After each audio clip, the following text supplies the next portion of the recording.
So this month for my garden video, I'm going to tell you a little bit about gardening I've done in the past compared to gardening I'm doing today.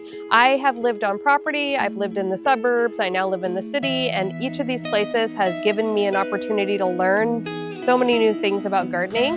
And I want to tell you some of the similarities and some of the differences of each of those locations and the things that I've learned over the years of gardening in a lot of different spaces.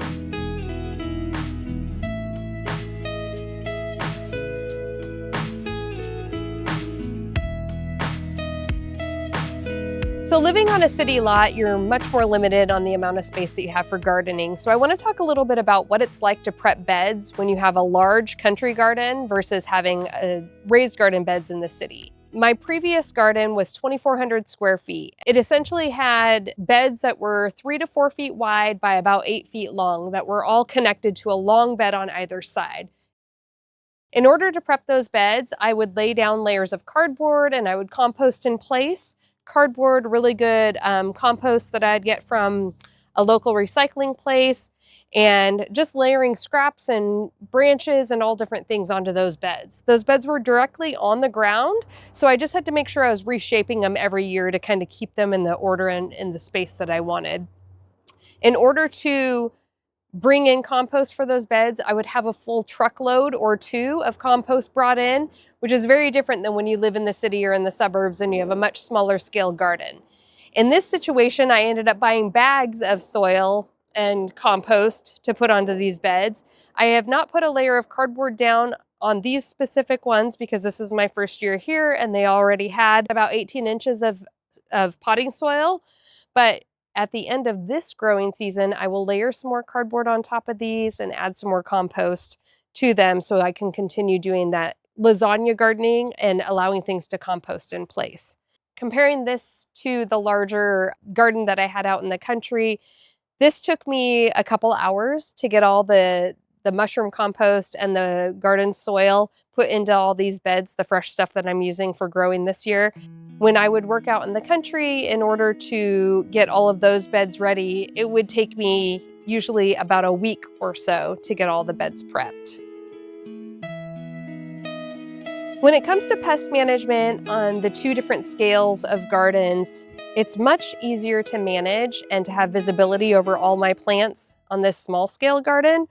I'm able to easily get around to all the plants and check them for pests, checking the undersides, checking the stalks, just seeing if we have any type of bugs coming in and taking over. When I had my larger scale gardens, I had to be a lot more proactive in doing preventative maintenance. And that means I had to be really careful about companion gardening and making sure that I was planting plants together that would deter pests from coming around and also help the plants remain strong, because when you have things that are sucking nutrients from each other, that can cause a weakness in a plant and then that plant becomes susceptible to pests. So what I'm learning this year with this small garden is that management is a lot easier, but I'm also feeling almost more overwhelmed because when I had my large garden, I kind of knew the systems and I knew what to do in my planning in January and February to ensure that I was getting ahead of any pest problems. And now I came into this garden in March and I'm just going to have to take care of things as they come up. I have to be a little bit more reactive instead of proactive.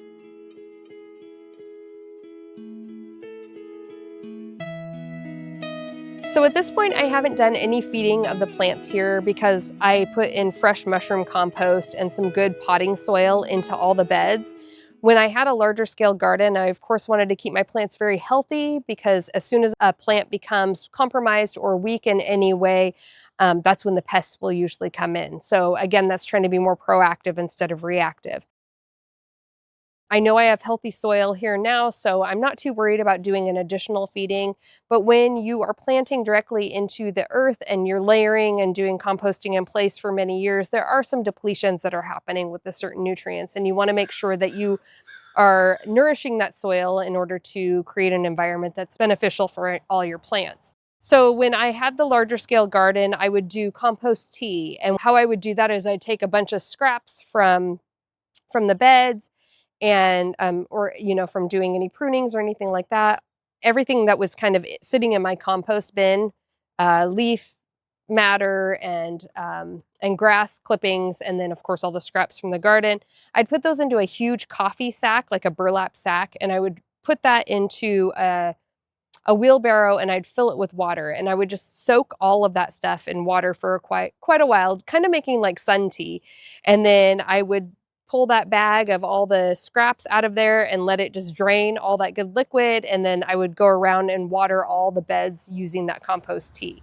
On a smaller scale garden, I don't have to do a huge process or have a large compost bin in order to do this. So I can instead make compost tea in smaller batches, just in buckets. And I still recommend doing that, even though I did put compost down and some good garden potting soil. I would say like this month in August, when things start maybe looking a little bit stressed or seeming a little bit hungry, I'll want to make some compost tea for them. Rather than doing a giant coffee bag and a wheelbarrow, it's going to be a matter of doing it with some cheesecloth or something in a little bucket to create just enough to put into these beds. When I did make compost tea before, I would always dilute it with more water as well. It's very nutrient rich, and you don't want to oversaturate your plants with too many nutrients. So watering down that compost tea and watering all your beds is the best way to feed all of your plants. You can also buy plant food at your farm and garden stores, and that's great as well. But if you're trying to be a little more economical and doing things with what you already have available to you, I highly recommend doing some searches on compost tea, and I'll probably talk about that in another video.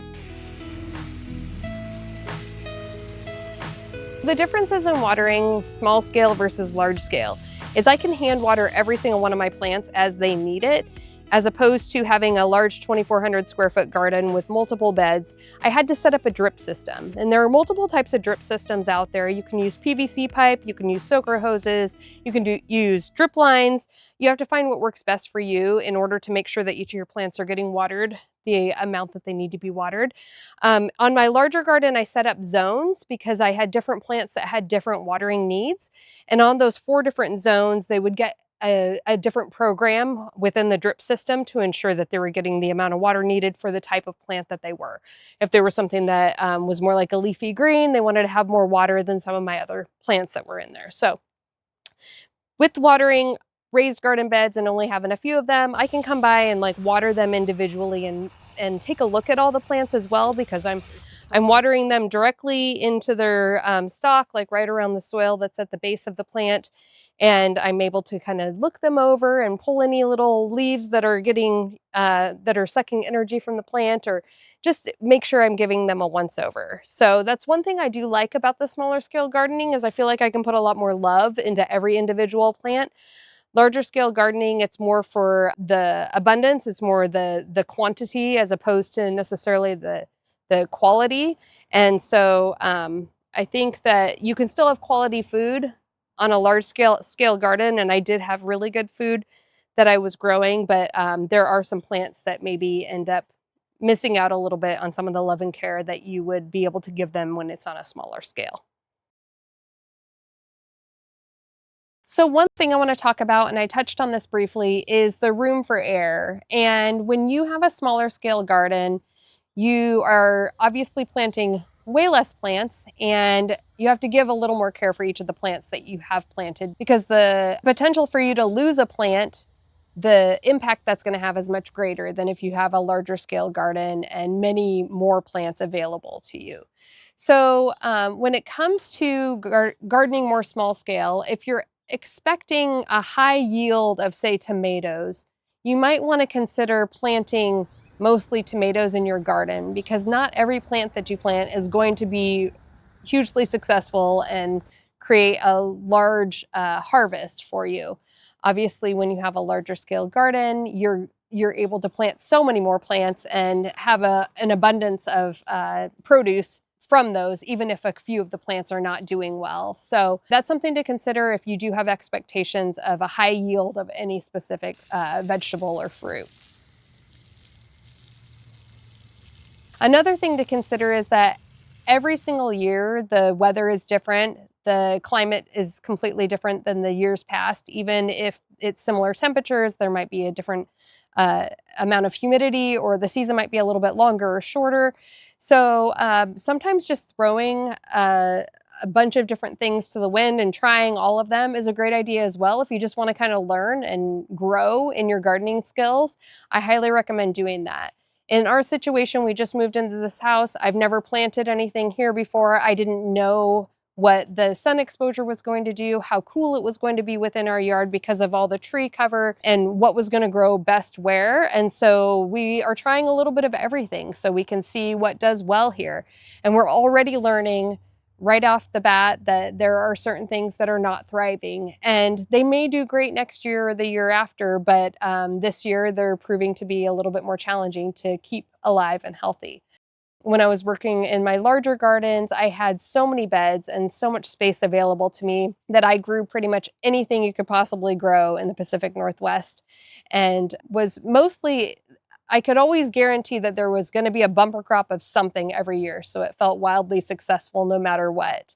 This year is going to feel a little bit different because the harvests are not going to look the same, and I'm not going to have a front porch and multiple wheelbarrows full of food, and instead I might get a basket of food here and there. So something to consider, like I said, is just that margin of error, and knowing that on this smaller scale gardening, if you are looking for high yields of a specific thing, it might be best for you to just plant a bunch of that plant in particular, not trying your hand at a bunch of different produce.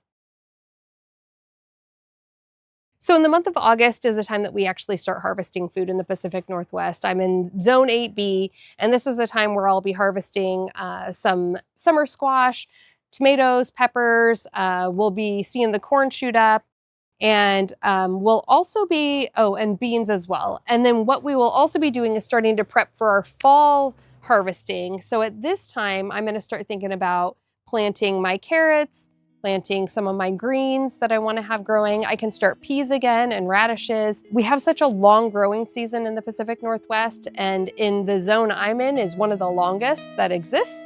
So we get to have a whole second growing season, which is pretty incredible. This year, what I'll be doing is kind of taking some notes on what's doing well here and what I've learned so far this year in the garden, and then also preparing some fall harvest foods. So I'll start getting those things in the garden soon.